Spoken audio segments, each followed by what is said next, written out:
We about to be live in 5, 4, 3, 2. Intro music. Yeah. And we back, and we back, and we back, and we back, and we back. Yeah. And we back. Think It Out Loud Podcast, TOLPcast.com. Come home. Come see what we doing. Come fuck with us. And in the building tonight, we got the illustrious guests, as I like to say, as I copied that from Jesus and Mero of Viceland. The illustrious guests in the building. We got Mrs.Lip to my left. I think that would be. Nope, this way. Yep. I got Mrs.Lip. Mrs.Lip was good. How you feeling? Highly favored, blessed, and all that? Well, actually, it's blessed and highly favored in that order. Ooh, okay. That's a little. Make sure you get it right. That's all. A little sense of dissension in that voice, I see. And that lets you know how litty this is about to be. So, and to my right, yeah, got it, pointed right. There you go. We got the homie TheyCSmith in the building. Make some noise. Got the horns blazing for your boy. What's good, TheyCSmith? What's going on, y'all? Hey, also, congratulations. I'm sorry, had to clap it up for Mrs.Lip joining on here. She doing the damn thing, holding it down for your boy.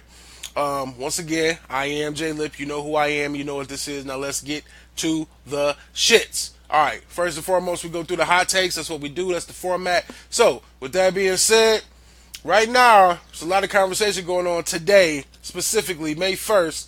The interview, Charlamagne the God, Kanye West drop. It's a lot of opinions, a lot of feelings about Kanye right now. Did y'all get a chance to see it? Nah, I just caught the intro. Yeah. I've watched maybe 40 minutes or so of it. I think as a Kanye West fan, you want to believe and understand and sympathize with where he's coming from, but then he'll just randomly say something and you're like, what? So, I don't know. I guess I have to watch the rest of it to really get like a good impression, but right now I'm nonplussed. I don't feel any better or worse about Kanye than I did yesterday.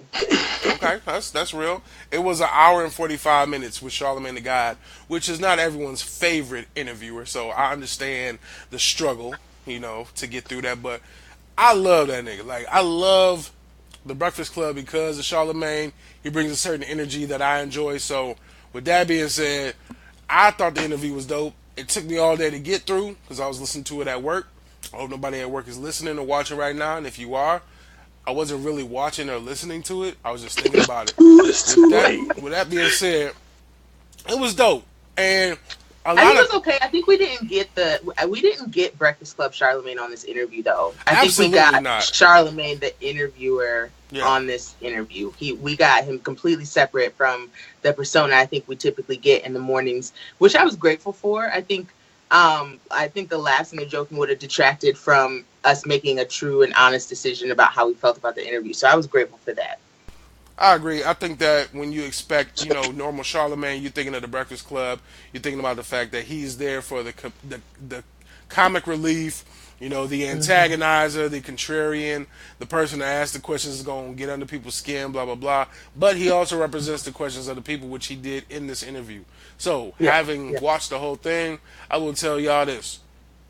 A lot of questions come up about... Well, before you get to that, I want to ask, in the interview, since I didn't watch it, did he say why he chose Charlamagne, or... No, he didn't. No, he didn't.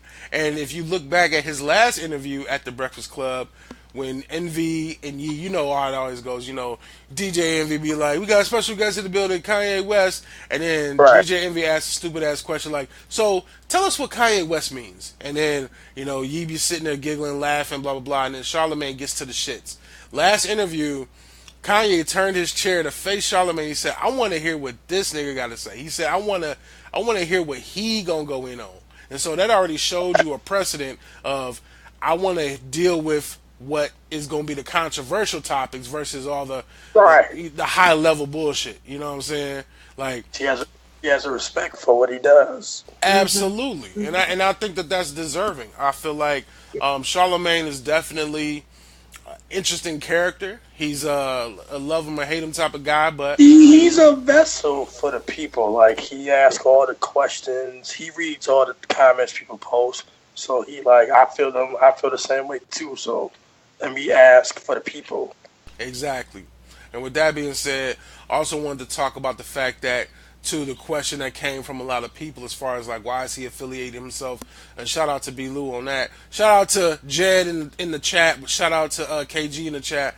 I also wanted to say he did address the fact that he embraces Trump because Trump was basically what did he call him? He called him a intruder, some type of word for basically he broke into an arena where he wasn't supposed to be. And Kanye said, I've tried to be that in everything I've done as far as music, fashion.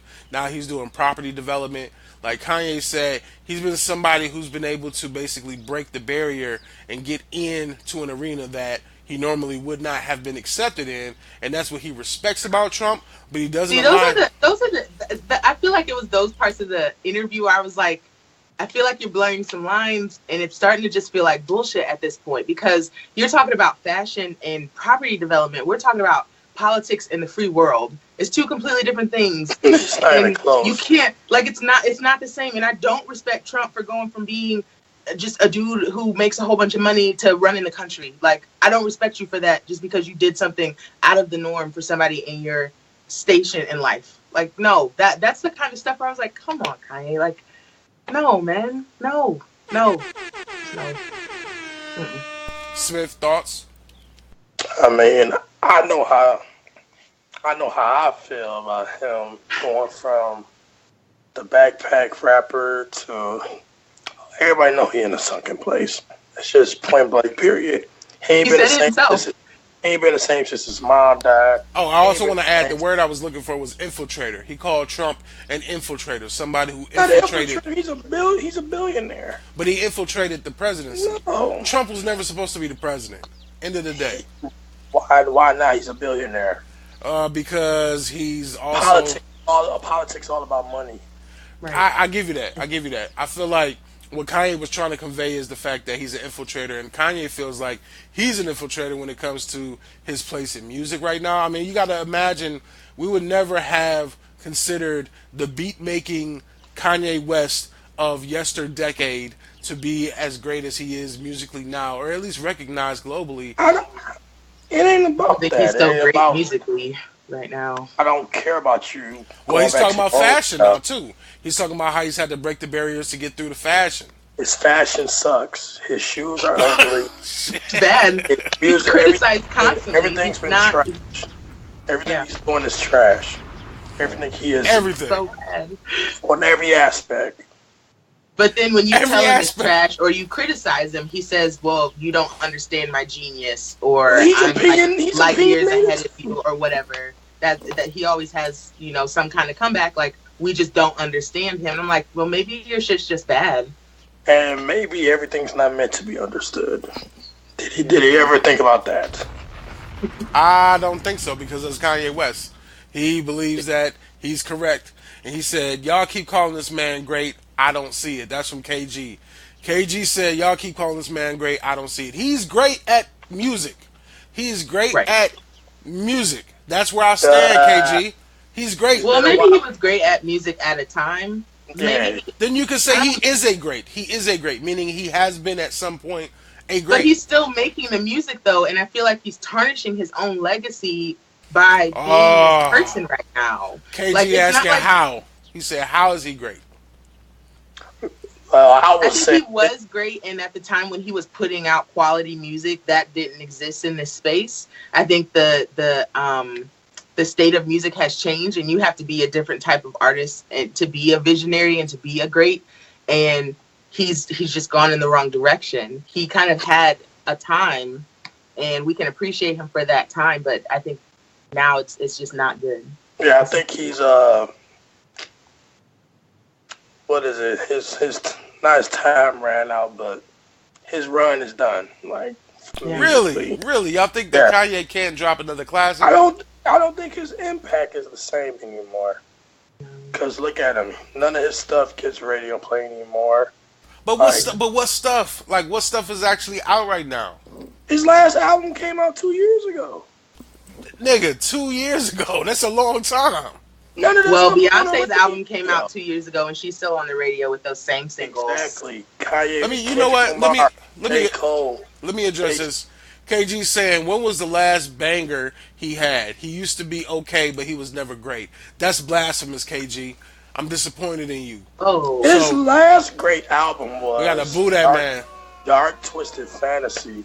I haven't liked nothing ever since. To me, KG saying Jesus Walks was his last greatest project, and he says yawn.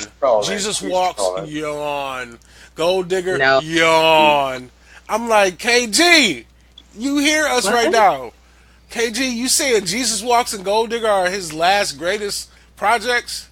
Come on, B. Gotta give you a boo for that.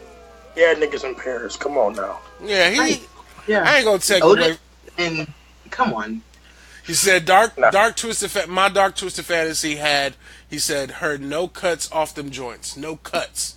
I can't really speak on it. It was a great album. The great album. You could listen to that whole thing front to back. All of the lights came off of that. That was a big hit. That had Alicia Keys, Elton John on it. Had everybody on that song. KG saying, I'm naming tracks. He said Jay was on Niggas in Paris. So you can't give that to Kanye. It's still his song off his album. Still his song. Album.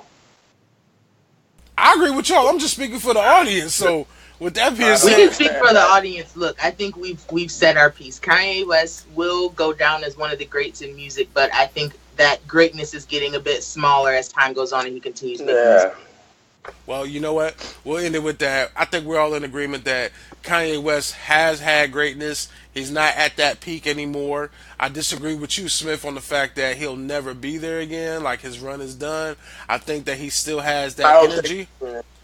I think he still has that energy. I still think he has that energy. We'll find out in June. Yes, we will. He got 2 albums coming out. Okay. He hasn't proved himself with that energy for the last several years. Well, Kid Cudi joined the album, and he got a 7-track EP coming out. Both in June. We'll see. With that being said, I want to say I definitely was correct on all this. Y'all's opinions are respected, but mine is factual. Thinking out loud, keeping it pushing. Keeping it pushing. I want to know y'all thoughts on another hot topic that's been going on. So, we talk about the great William H. Cosby the first. I'm just throwing it out there. I don't know if his name is H or first, but Bill Cosby, Pill Bill, whatever you want to call him, sneaky snake of a son of a bitch, whatever you want to say about him. You call him Pill Bill? They call him Pill Bill. That's what they say. I don't say that. I say Buddhist man. Buddhist man if he's guilty. And then I stop it, and then I say, congratulations for people in the judicial system to prove that the American judicial system is broken. And what I mean by that is, we have an incident, we have a series of incidences with an individual where he's convicted of a crime with no evidence. I want to know, just a question, and shout out to Ashonda, who before this podcast said, do not defend a rapist. I heard you, I understand what you're saying, and what I am going to do is ask a question, it's just one question. Where is the evidence that this man did sexually assault the complainant or the what do you call the person, babe? The plaintiff. The plaintiff. The plaintiff says he did A. The plaintiff said he did A. She said he did B. He said it was consensual. She said that it wasn't. I want to start with you, Mrs.Lip. Why and how do we then convict someone based off of he say, she say with a jury of 12 people? Go. The first thing I can say as an answer to that question is it happens all the time. I think even without evidence, witnesses and testimonies are often used as the basis of deciding court cases. This is not something new in the era of American justice. And I will say, just to be completely honest and transparent, when I woke up that morning and heard the verdict on Good Morning America, the first emotion I felt was surprise. Because I do agree, there wasn't any concrete evidence to prove that he drugged them, raped them, whatever he was convicted of. So I was definitely surprised, and of course I'm not surprised that the first trial was a mistrial. But I mean, ultimately, this is not something new. This is something that we experience all the time in our court system. All right. So what I took away from your response is it's not anything new. It happens all the time. Wrongful convictions. That's a part of the imperfect American judicial system. I agree. Does any of that justify what is happening to Bill Cosby right now? Are you asking me? Is that for me? Yeah, because I know Smith gonna go in. So go ahead. So I think it's a tough call to make. I think there's definitely an argument to be made that there wasn't any evidence. There should have been a mistrial this time, just like it was last time.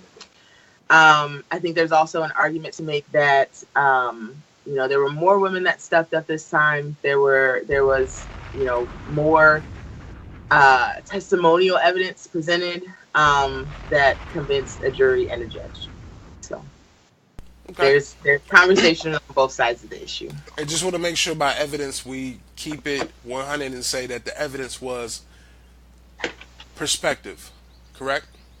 I wouldn't call it perspective. It was testimony. That's the legal term for it. When you say in court what happened. Interesting. Sir, TheyCSmith, I'd like to hear your opinion on this. If you could, with the words. I mean, I got the notification on my phone, and I was like, wow. I mean, us black people, we like, okay, if there's smoke, there's fire. Let's take that. Let's pause there. Let's pause there real quick. Give you another horn and then a bomb because you said us black people, and I feel like that needs to be said because that's going to be a second subset of my argument in this instance. But go ahead. I mean, if we go down the list, we knew about OJ, we knew about R. Kelly, but it's about what you can prove in court. I don't feel as though they had enough to prove and convict him of these charges, but I feel as though they thought, all right, all these women stepping up, hey, 1 + 1 is 2. Like, there's no way all these chicks will make this up. So that's what they based the conviction on, in my opinion, which is not right, but it makes sense, but it's not enough for me. Like, you got to actually show proof that I raped these women, show DNA samples from the hospital, from whenever. This is like 30, 40 years ago. How you know if their memory is that clear from how But that DNA sample, okay, so we've had this conversation about DNA samples and rape kits and things like that. So that sample is not going to prove rape. Rape kits don't prove rape. They prove sex. They prove intercourse. So, yes, the DNA would be there. He's not saying that I didn't have sex with these women. That's not what we're disputing here. So whether or not that was presented as evidence wouldn't have made a difference in this situation. That's false. I want to say personally, because some of the cases that were, or rather, some of the allegations that were brought up against him were of active rape.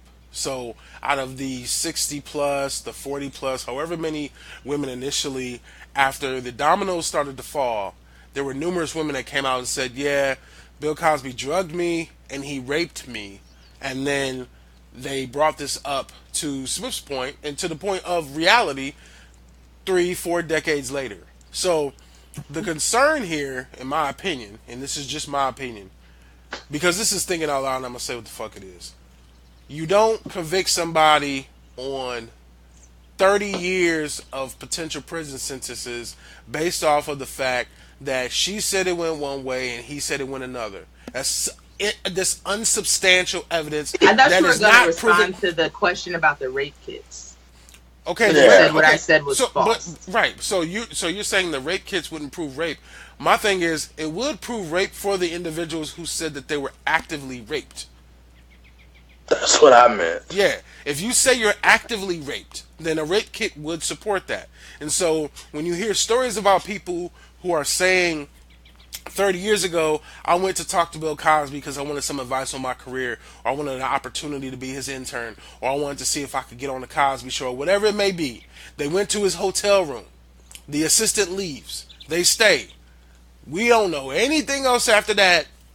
All of a sudden, the person may have succeeded in their career, their profession, or whatever.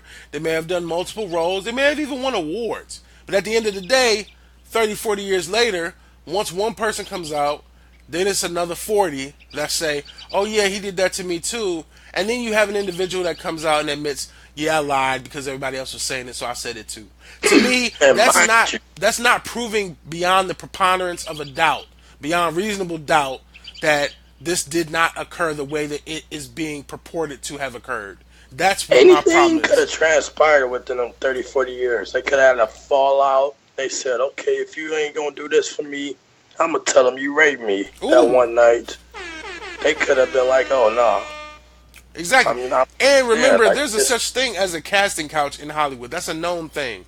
There is it's not an initiative, but there's an initiation, or there's some type of process that we have heard about and has been confirmed by people in Hollywood, where there is an opportunity potentially for you as a female, if I'm a male in position of power, for you to get access to a greater opportunity based off of what you can provide for me as far as what I feel like is worthy. And that may be a sexual favor. And if that's the case... And in the 70s and 80s, they was doing all kind of shit. They was popping and sniffing all kind of drugs. Like, some of them chicks was probably doing it by choice. But later on... Oh, he admitted that, too. He said that I gave Quaaludes to the individuals who asked for them. That is the same as... Why would a rapist admit that? Exactly. If you ask for a drug, if we are on some, Netflix and chill shit back then, which would have been cable TV with color and some cocaine shit, if you ask for the coke and I give you the coke, you get high and we get it in, and then the next day you regret your decision, I feel like it's too much of a cop-out in our current judicial system to be able to say, oh, you know what, I regret that decision, he raped me. That's the way that it is.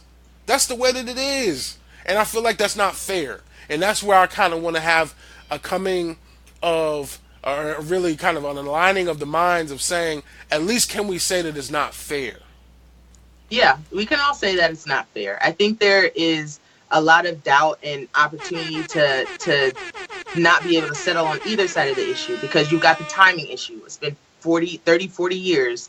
Or you've got the issue of like drugs being involved, and did you take them willingly or not? I mean, there's a lot of questions. There's a lot of doubt. I'm not disagreeing with that.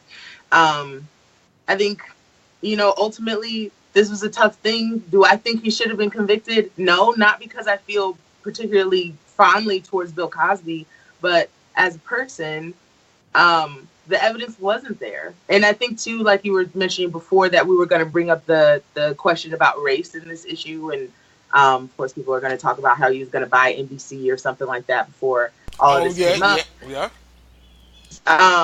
But then I think, we also have to bring gender into it, because I think part of my confusion, my difficulty in falling on either side of this case is because I'm also a woman. Like, I feel the injustice of a Black man being convicted with not enough evidence, but I also feel, the pull on my heart about women who have truly been raped in this society and not received the justice that they deserved. So it's hard for me to feel solidly either way, because I think we're talking about two communities of people who have been wronged regularly by our judicial system. That's a great point that you mentioned, Mrs.Lip. I think that is something that I did not consider previously. The levity of the fact that your position of being torn coming from a Black man being potentially incarcerated off of no really allegations and no evidence, versus the fact that you also are a woman of color. And first word is woman, meaning there are women who go through these experiences and their story is never told, through intimidation, through fear, and all that stuff. They're stifled, and I get that, and I empathize with that. I can't sympathize, because I'm not gonna have sympathy for that person. I'm gonna empathize and have the respect to say that it's just fucked up. Regardless, it's fucked up.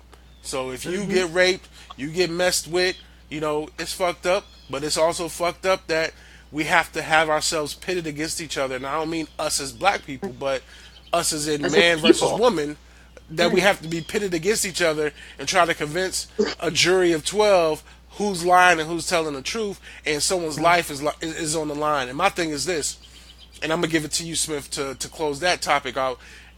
I feel like if you acquit, at least it was brought to trial and addressed, and those truths or lies were shared with the world. But when you're convicted, there's a penalty to pay for that. And if that man has to die in prison because of lies and because of allegations that are not true, that's more of a discouraging cost than someone getting off who had a misrepresentation or a misinterpretation of the situation. And when I brought up... go ahead, Smith, you got it. He got convicted of 3 counts, right? Correct, yep. 10 years each. Most likely served concurrently. But he's 107, so he's going to die in prison. He's not 107? He's already dead. His eye is falling out of his socket. The man is done. He's done. Like, I feel like even house arrest for the nigga would be enough justice, like, to stop him from doing whatever we're afraid that he's going to do. But regardless, I bring up race because I bring up the fact that we still have the list, a long-ass list. Harvey Weinstein, Tom Brokaw now, Matt Lauer, every other basic white man in Hollywood that people are claiming have sexually, or rather used sexual advancements in a place of business to coerce assault or to actually enact assault. You still have all of these cats walking around being judged, being sued. I heard today, Jodie Foster, somebody is suing the guy. They're not trying to bring charges to put them in prison. They're just suing. They just want some more bread. A lawsuit rather, is going to yield them some type of civil recompense. That, to me, is the disparity in the situation. We want Cosby in prison behind bars with one eye being told, what up, big fella with that Jell-O pudding? But you want these other fellas out here that just exist. I mean, they exist. And why is it not the same tenacity when it comes to people not of color that have done the same thing? That's my question for y'all. Why is that what we accept as a community? Really, it's not a question for y'all. Really, it's a question for America, because we don't control shit when it comes to this judicial system. Like, point blank period. So, with y'all thoughts on that, I want to know, how do y'all feel about the disparity between how we focused on Bill Cosby, but we let these other shenanigans go by, documented incidences? Cats got, Matt Lauer had a button under his desk that locked the door to his office when you walk in so that you can't leave. Like, that's some freaky shit. Like, that's some weirdo shit to have happen. Who is that the dude from Good Morning America? Today Show. The nigga had a button at his desk that when he called his assistant in, he hit the button and the door locks. She can't run. Like, that to me is more predatory than Bill Cosby having people come to his hotel room. His purpose exactly was to do something to somebody without their exactly. So why are we not addressing that part of it? Why is it that we go so hard on the people of color, but the people not of color, I mean, they're not even talking about it anymore? Are they, Mrs.Lip? You tell me. What have you heard? Well, I mean, Tom Brokaw come up, and of course Matt Lauer came up in that same conversation. I'll be completely honest. I haven't been following their individual circumstances and understanding, whether or not they're being brought to court. I don't want to be so, out of touch to say these things take time. But I mean, I don't know all the facts as far as like where they are in their cases. Well, I'll tell you one thing. Go ahead. I'm sorry, babe. Go ahead. That's it. I just don't know. I don't know. I'm telling you one thing. The Bill Cosby shit did not take a long time. Because when did all these charges actually start? Last year? Yeah, like last year you heard 1, then you heard 2, then you heard 10, then you heard 30. When did Bill Cosby's allegations come out? Was this like 2 years ago?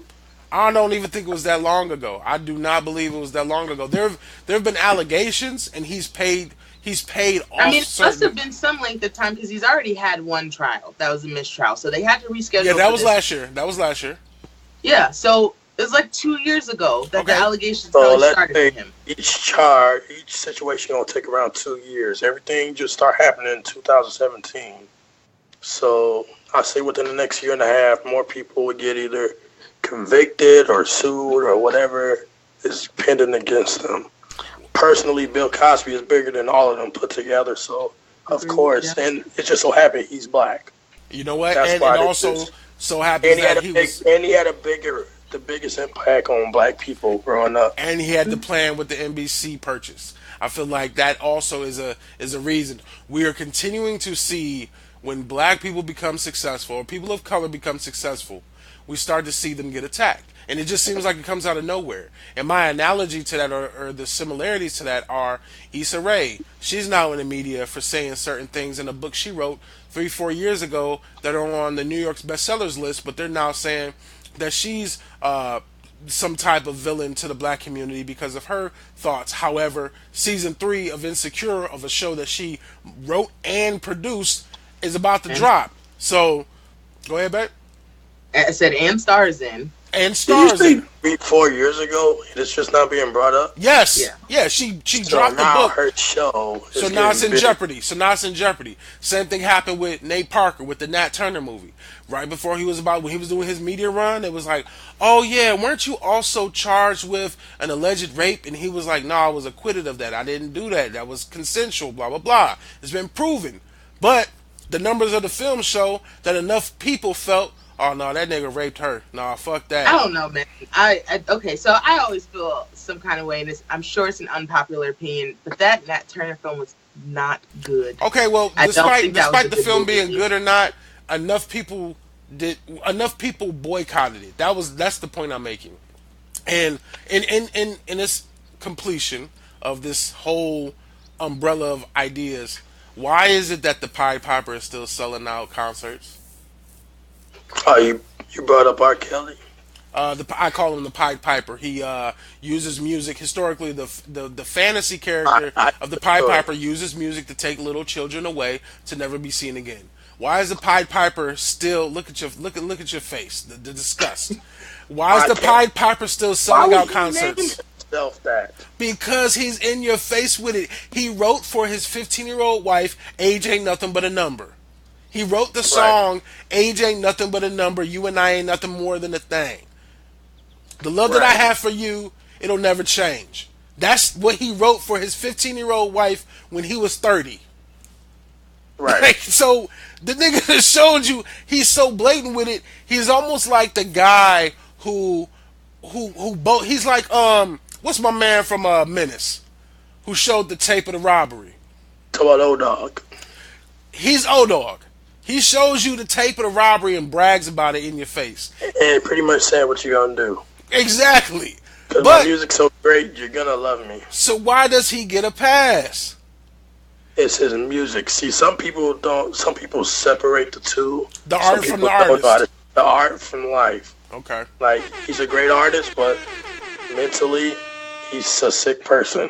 Same as Kanye. He's a great artist, but mentally, he's like not there. I mean, it's a slippery slope. It's like, if you support his music, are you saying you're okay with what he's doing? Because I like R. Kelly music, his old music. I listen to him now because he ain't doing nothing. But no, he's doing something. I can't. Everybody I can't condone him. I can't listen to his music. I can't support people that support him, or I can't be affiliated with anybody that still listens to him. I'm like, it's music. It's two different things. So you separate the art from the artist. I separate the two. Right. We don't know these people. We know the video. We know the video. Yeah. We know what they did, though. We know what they did. I know he did that. And they did that as I know he did that. I also know that music came out before the video. What about the music after? He just stepped in the name of that person, or that there was another video that we just haven't seen. Look. I don't. We gotta go in on this. I'm gonna let you close it out. I'm gonna give you your final thoughts. Make it good, because we got to have this as another topic, because this is definitely interesting to talk about. We don't have to dig in this. So y'all, you each got 30 seconds. I'm gonna give it to you, Smith. You the guest, so go ahead. Give us your final thoughts. Kanye, he's this dude is a lost soul right now. He's seems like he's just crying for help in some way, and I think he want people to like. I can't even think of the word. It's like he just thinks everything he says and does is Bible. It's like, no, like you are wrong at some things. In this, you're all totally wrong. I don't care about your perspective of Trump. It's just pure trash. And Bill Cosby, yeah, that sucks. But you got too many women saying you raped them, so you're fucked. All right, Mrs.Lip, last thoughts. Last thoughts. Thank you to everybody who sent me the link to the rest of the Coachella performance. I'm grateful. I've watched every link. I've probably seen the performance about 10 times by now, so I'm grateful for that. Kanye, I think too many people have called him a genius, and now he believes it and doesn't know what to do about that. Jay-Z, you're in a great place, and distance is probably a great idea for you and yours. Come find me on Instagram, TL Yarn Crafts. Go buy my patterns and mugs and t-shirts. And, yeah. All right. And, Smith, where can they catch you at? Oh, catch me on Snapchat and Instagram at TheyCSmith, THEY, the letter C, Smith. Oh, yeah. Go see Infinity War. That movie was amazing. Just a harmless plug. I'm not getting no money from that. We're going to see it. We're going to get to it. We're going to get to it. Thinking Out Loud Podcast. It's your boy Jay Lip. TOLPcast.com. Mrs.Lip. TheyCSmith. And...